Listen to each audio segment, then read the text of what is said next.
Eu conversei com os colegas do MP do Espírito Santo, segunda-feira, pela escola, a respeito do novo CPP que está lá no Congresso, ao que tudo indica, esperando provocação. Eu conversei mais com viés crítico. Então, agora, neste Congresso Estadual do MP do Espírito Santo, eu vou ser mais otimista.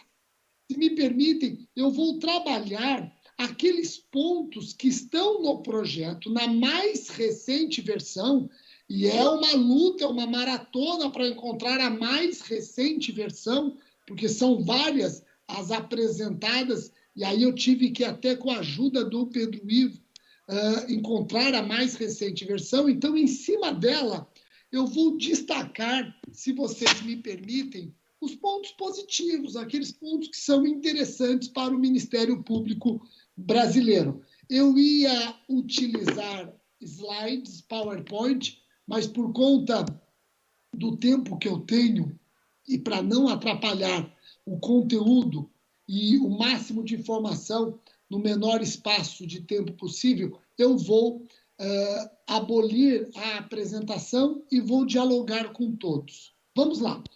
Eu vou fazer referência aos artigos, lembrando que eu estou com a mais recente versão do novo projeto que está lá no Congresso. E esse novo projeto deve refletir esse novo processo penal brasileiro, ou deveria refletir. Importante lembrar que o artigo 12, ele traz o direito do investigado de ser ouvido pela autoridade competente antes que a investigação criminal seja concluída. Esse artigo 12 é importante. Rogério, mas ele traz o óbvio, o claro e o ululante. Não. Esse artigo 12 nos permite compreender melhor os artigos 14A do CPP e 16A do CPPM, que falam da oitiva do investigado, da participação do investigado em caso de letalidade policial. Esses dois dispositivos colocam o investigado como um grande protagonista, quase que dizendo que a investigação não pode iniciar sem que sejam comunicados e possam participar ab início. O 14A do CPP e o 16A do CPPM devem ser compreendidos na linha do que está no novo CPP, que está lá no projeto no Congresso.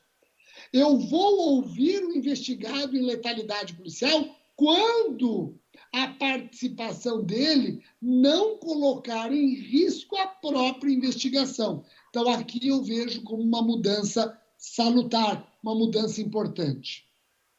No que diz respeito ao juiz das garantias, o novo CPP, o CPP que está lá em gestação, esse novo CPP, ele corrige o pacote anticrime.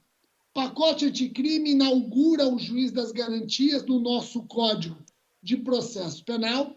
Sabemos que os dispositivos atinentes ao juiz das garantias, esses dispositivos estão suspensos em razão de várias ADIs. Agora, eu tenho que reconhecer que a arquitetura do juiz das garantias prevista no pacote anticrime é uma arquitetura absolutamente equivocada. Vejam que o pacote anticrime cria, na verdade, uma absoluta diferença entre dois personagens importantes na persecução penal. O juiz que atua na fase inicial e o juiz que atua na fase final. O juiz das garantias é um juiz com músculos, hipertrofia. Já o juiz da instrução é um juiz raquítico, desnutrido, hipotrofia. No CPP atual, em razão do pacote anticrime, o juiz das garantias ele vai até a fase do 399. Vejam que absurdo. Nós não soubemos trabalhar com o juiz das garantias. Nos lambuzamos. Erramos drasticamente. No CPP, Em razão do pacote anticrime, o juiz das garantias ele vai até a fase do 399, isso significa que o juiz das garantias acompanha a investigação, recebe a denúncia, determina a citação, analisa a defesa escrita, pode produzir prova antecipada nos termos do 366 e é quem, lendo o 399, é quem designa a audiência de instrução, debates e julgamento. Depois que ele fez tudo isso, ele sai do processo e aí vem o juiz raquítico da instrução. Erro crasso. Erro crasso. O CPP em gestação corrige isso. O juiz das garantias, ele trabalha até o oferecimento da denúncia, até a propositura da ação penal. Sai de cena e aí vem o juiz da instrução. Pronto, agora a arquitetura está correta, agora estamos dialogando com o sistema de juiz das garantias, sem causar nenhuma diferença drástica entre esses dois personagens, sem tratá-los de maneira tão desigual como são tratados hoje. Então, parabéns àqueles que estão trabalhando no CPP, no Congresso. Ainda falando do juiz das garantias, uma outra falha que está presente no nosso CPP, suspensa essa falha por conta de ADIs, mas está lá, aguardando a liminar cair para esta falha surtir seus efeitos. Então, ela está ali, olha, aguardando.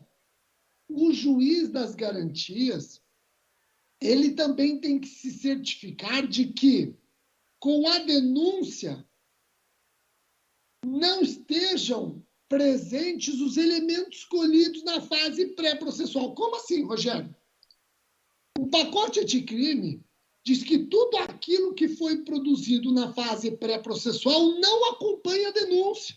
A denúncia é oferecida nua e crua, sem os elementos, salvo, obviamente, provas irrepetíveis, etc.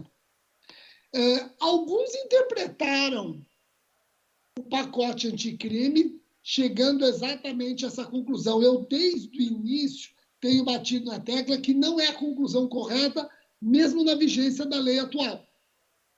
O que não se quer é que instrua-se a denúncia crime com elementos colhidos de um juízo de valor emitido pelo juiz das garantias. Então, aquilo que teve a participação direta do juiz das garantias, tendo juízo de valor, isso não acompanha a denúncia para não contaminar o convencimento do juiz da instrução. Mas tudo aquilo que foi produzido na fase pré-processual, independentemente do juiz das garantias, por exemplo, oitivas policiais, oitivas do Ministério Público no nosso procedimento investigatório criminal, e por aí vai, isso pode e deve acompanhar a incoativa, a peça acusatória. Tá? Então, isso é importante, essa interpretação atual, mas já alerto e aplaudindo que o processo penal que está lá em gestação no Congresso vai permitir que a denúncia seja instruída com tudo que foi colhido na fase da investigação. Tá? Então, é mais um ponto positivo no projeto do CPP e que tem uma participação imensa do Ministério Público Brasileiro, das Procuradorias Gerais, através do CNPG, da CONAMP, por aí vai. No que diz respeito ao inquérito policial, finalmente estamos positivando no artigo 22 do capítulo 3, no capítulo 22, no artigo 22, que o Ministério Público também poderá promover a apuração da infração penal em procedimento próprio sob sua presidência. Então, finalmente, nós positivamos o poder investigatório do Ministério Público em lei infraconstitucional. Claro, já tem aí uma positivação do poder investigatório do Ministério Público, que talvez alguns não tenham percebido, mas o nosso procedimento investigatório criminal está expressamente previsto no artigo 339 do Código Penal. É possível denunciação caluniosa em procedimento investigatório criminal conduzido pelo Ministério Público. Então, já está positivado o nosso poder investigatório, lá no 339 do CP, 339 do Código Penal, alteração feita em dezembro de 2020. Agora, com o processo penal em gestação no Congresso, o artigo 22 expressamente vai prever o nosso poder investigatório. A única coisa que chama atenção aqui, Nildo e colegas que estão assistindo, é que apesar de o artigo 22 do processo penal, que está lá no Congresso sendo debatido, apesar de ter previsto, positivado, reconhecido o poder investigatório do Ministério Público, no parágrafo 6º tem um retrocesso, e um retrocesso que não passa num controle de constitucionalidade.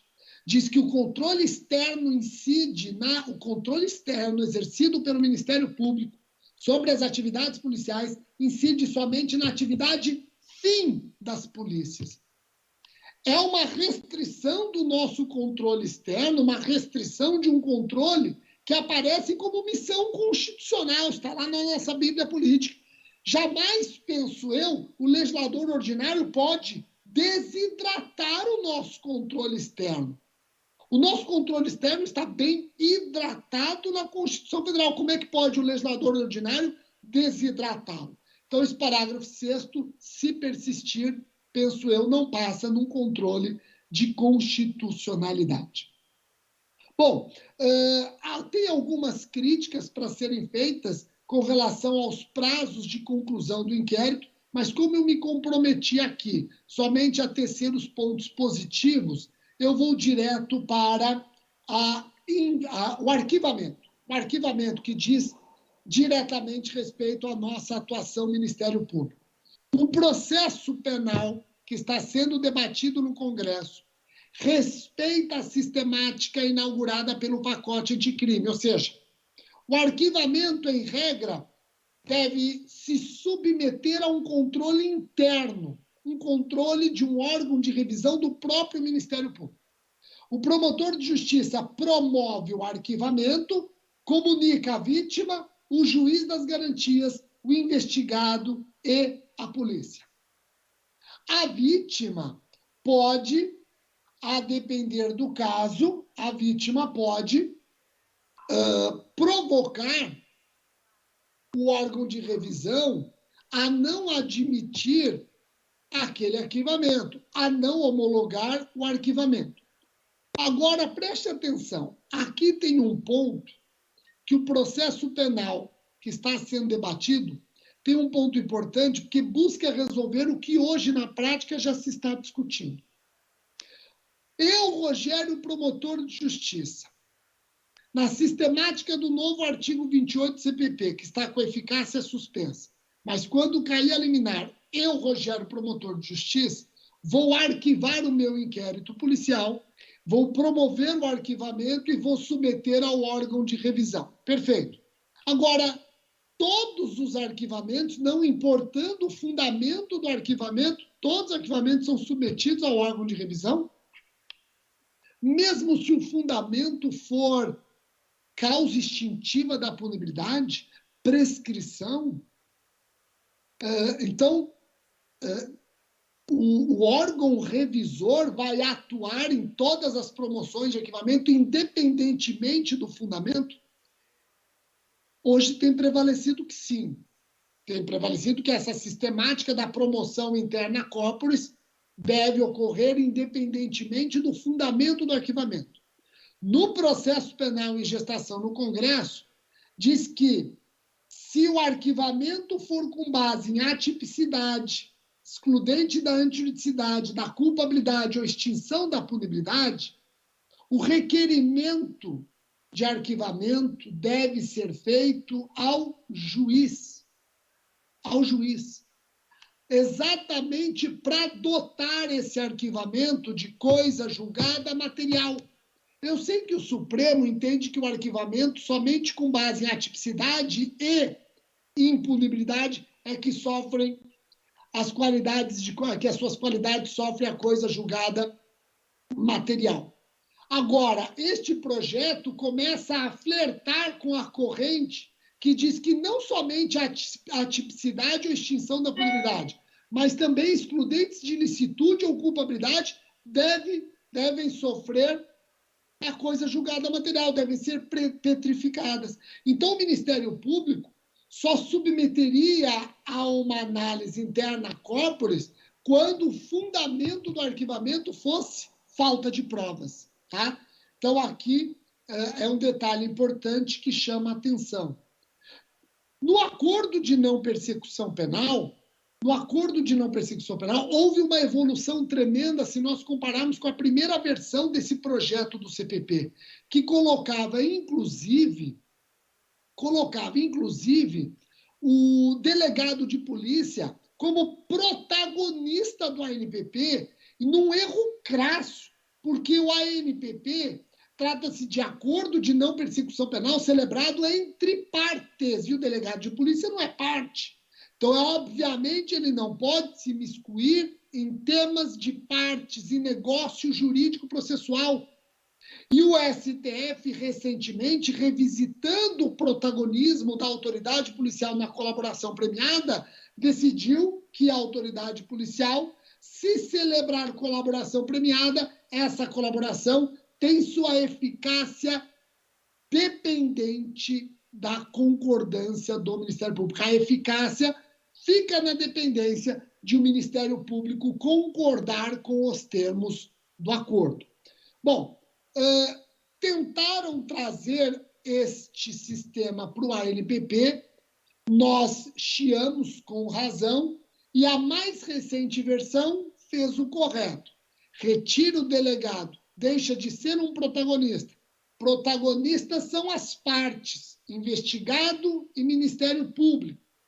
Agora, é claro, se o delegado perceber que o investigado quer fazer o acordo, diz o artigo 50, parágrafo único, que o delegado encaminhará a proposta do acordo feito pelo investigado ao Ministério Público. Não é o delegado quem está redigindo o acordo, rascunhando o acordo. Não! Diante de uma proposta feita pelo investigado, o delegado encaminha ao Ministério Público. Pronto. E o Ministério Público também pode iniciar o acordo. Não precisa ficar aguardando provocação do investigado. Mas o ponto mais importante aqui, no que diz respeito ao ANPP, está exatamente no fato de que o parágrafo 1º do artigo 50 entende que é pressuposto do acordo a assinatura de termo de confissão de dívida em favor da vítima. Termo este que constitui título executivo extrajudicial. Olha que interessante. E aqui o projeto do CPP merece aplauso. Ele está forçando o Ministério Público a só admitir o ANPP no caso de vítima se houver uma confissão da dívida. Você garante. Veja, não é uma condição do ANPP, é pressuposto do ANPP no projeto. E o interessante é que esta confissão de dívida em favor da vítima constituirá título executivo extrajudicial. Isso é muito importante, gente, até porque o legislador ele diz o seguinte: se o investigado descumprir o ANPP, o Ministério Público deve requerer a rescisão do acordo, mas a rescisão não afeta o termo de confissão da dívida, que será encaminhado aos órgãos de proteção ao crédito para as anotações devidas. Olha que legal, merece aplausos. Então, se ele descumprir o ANPP, vamos pleitear a rescisão do acordo, vamos oferecer a denúncia, mas aquela confissão de dívida continua ostentando o caráter de título executivo extrajudicial. Você garante a vítima mesmo no caso de descumprimento do acordo. Analisando o júri, e aqui eu já estou caminhando para os finalmente, trabalhando os pontos positivos para o Ministério Público brasileiro, analisando o júri, eu acho que houve uma melhora tremenda daquela versão inaugural que assustou a todos. A versão inaugural foi feita ou por uma pessoa que nunca fez júri, não conhece o júri ou por alguém que estava imbuído de extrema má-fé. A versão primeira foi totalmente reanalisada, foi reconstruída, e agora a versão que temos é uma versão, em muitos pontos, uma versão boa, melhorando a nossa atuação, Ministério Público, no especialíssimo procedimento do júri. Por exemplo, hoje, Milton, quando nós oferecemos a denúncia-crime, podemos arrolar até 8 testemunhas por fato, independentemente do número de réus. Se nós precisamos de mais testemunhas para serem ouvidas, ficamos contando com a boa vontade do juiz de ouvi-las como testemunhas do juízo, e mesmo assim, correndo o risco da defesa dizer que este juiz está violando o sistema acusatório, está chamando para si testemunhas que servem à acusação. Bom, no projeto, a situação melhora. O artigo referente à denúncia no júri diz que a denúncia será oferecida sendo arrolada até no máximo 8 testemunhas por fato. Então, a acusação poderá, na denúncia, rolar testemunhas até o máximo de 8 por fato. Rogério, não mudou nada, calma. O parágrafo seguinte diz: se a denúncia for oferecida contra mais de uma pessoa, a acusação poderá rolar até 8 testemunhas para cada réu, se necessário a apuração da conduta individual dos denunciados. Vamos ler com atenção esses dois dispositivos. Lendo com atenção, eu chego à seguinte conclusão: que a regra continua sendo 8 testemunhas por fato. Mas se eu tenho mais de um réu, eu posso arrolar 8 testemunhas por réu, justificando para o juiz ser necessário a apuração da conduta individual dos denunciados. Então, eu tenho uma regra, essa regra cede no caso de pluralidade de réus e sendo necessário a apuração da conduta individual de cada um deles.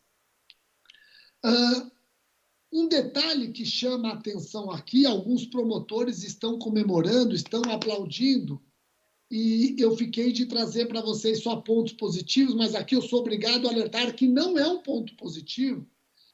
O 393, parágrafo único, diz que a decisão de pronúncia é irrecorrível. Nós, promotores, não podemos comemorar isso. Porque vamos imaginar, Nilton, que você oferece uma denúncia por homicídio qualificado e o juiz, na pronúncia, decotou a sua acusação. Ele pronunciou por homicídio simples.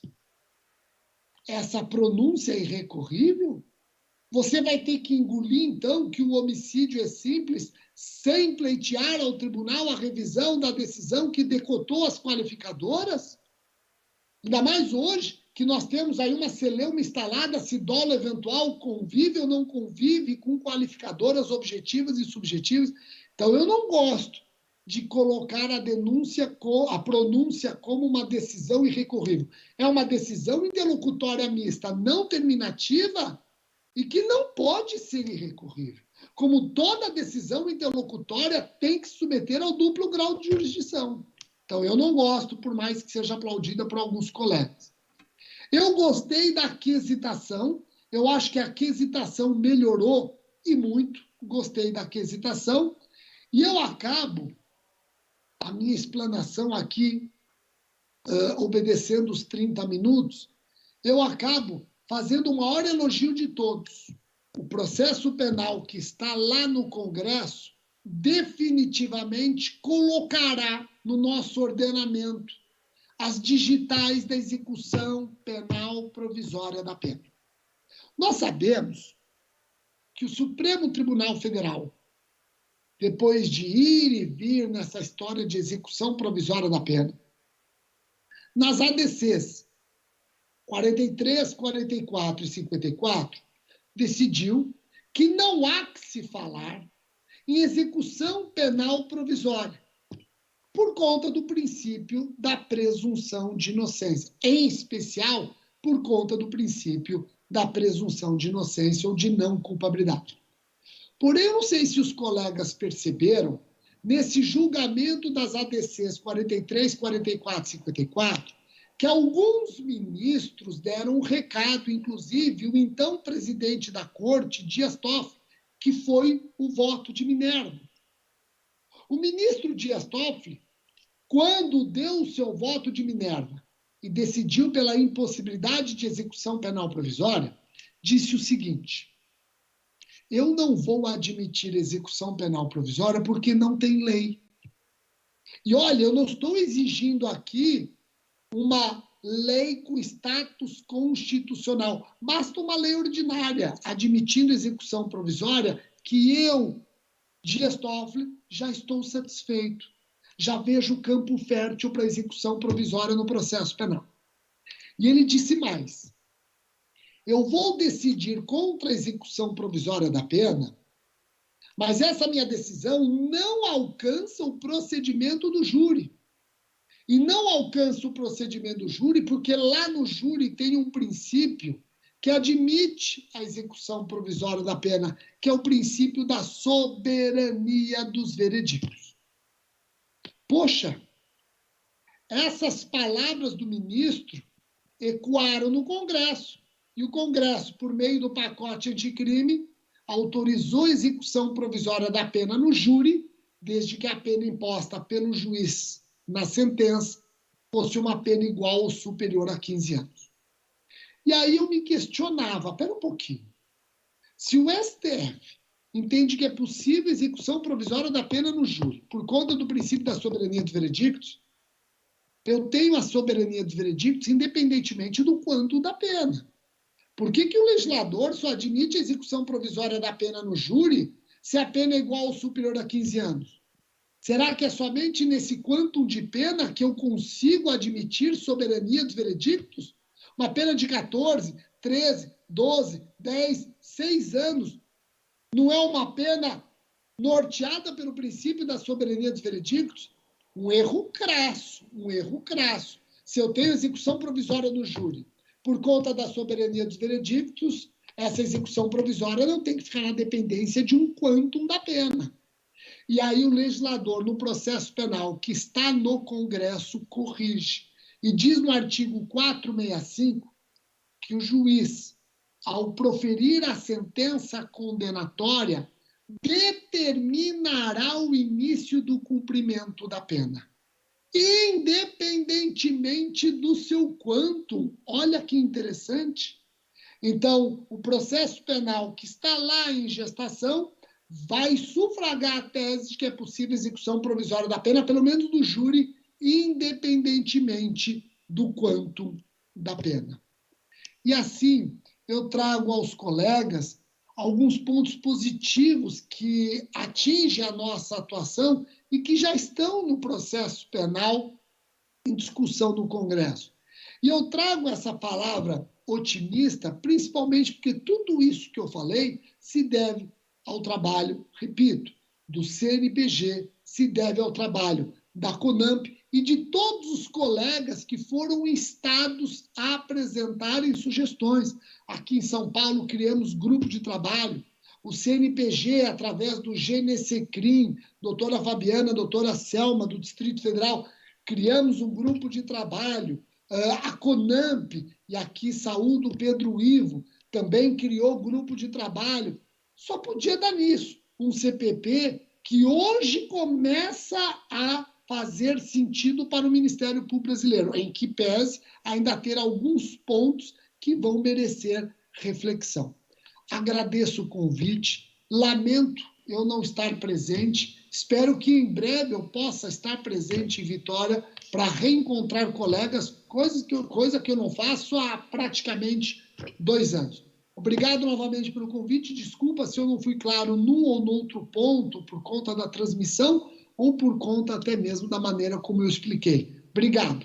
Me permita, doutora Luciana, cumprimentá-la e agradecer imensamente o trabalho com que a Procuradora-Geral, doutora Luciana, vem exercer não só na condução do Ministério Público do Espírito Santo, mas também no Ministério Público Brasileiro, lá no CNPG. Saiba a senhora, doutora Luciana, que vários colegas, inclusive o doutor Sarrubo, a elogia muito. Sei que é de São Paulo, de Taubaté, e passa a ser um orgulho imenso para nós. Então, desculpe, eu só estou vendo você, Nilton, devidamente mascarado. Então, eu saúdo a todos na pessoa da doutora Luciana. Doutora Luciana, desculpe, eu não a tinha visto aqui. Obrigado, obrigado. Mas só para terminar o registro, a assessoria dela também está toda aqui presente, subs, institucional, judicial, enfim. Então, estão todos aqui muito atentos ao que está acontecendo aí no cenário nacional em termos de Código de Processo Penal, né? Eu tenho uma pergunta só que eu queria fazer o registro. O doutor Rodrigo Monteiro me mandou aqui. Eu vou fazer a leitura breve aqui. O pacote anticrime autoriza a execução provisória no júri, mas o STJ tem decidido que essa norma do CPP é inconstitucional. Até mandou soltar um réu daqui do Espírito Santo de um júri de repercussão. O palestrante entende que, com a alteração do novo CPP, o STJ irá acatar ou permanecerá nessa sua saga ativista, abolicionista, enfim? Eu acho que vai permanecer exatamente nessa linha, porque o STJ parte do pressuposto de que a execução provisória da pena depende de alteração da nossa Bíblia política. Qualquer alteração infraconstitucional continuará tendo a resistência do STJ, mas eu insisto, o STF está debatendo a questão, o Ministério Público de São Paulo se habilitou como amicus curiae, está debatendo, se eu não me engano, temos maioria de votos, o julgamento é virtual e já extrapolou prazo regimental para a conclusão dos votos, mas a maioria dos votos vem admitindo a execução provisória da pena no júri. A maioria dos votos, não temos ainda, até o Rodrigo está colocando, hoje está 2-1 em favor da prisão. Rodrigo, eu estou muito animado com o STF nesse julgamento. Pelo menos os bastidores mostram para nós que a tendência é de 7-4. Agora não mais 7-4, mas pelo menos 6-4, porque o ministro que votaria a favor... Não, na verdade, o ministro que votaria contra saiu. Vamos aguardar o novo ministro, se ele vem com um espírito mais antenado com garantias fundamentais, tá bom? Então, nós estamos confiantes, pelo que nós escutamos, já temos pelo menos 7 votos a favor da execução provisória da pena no júri. Obrigado, viu, Rodrigo? E parabéns pelo seu livro, viu, Rodrigo, que você coordena sobre o júri, um livraço, referência para todos os promotores do júri no Brasil. Perfeito. Muito obrigado em nome de todos aqui do Ministério Público do Espírito Santo, viu, Rogério? Um abraço, meu amigo.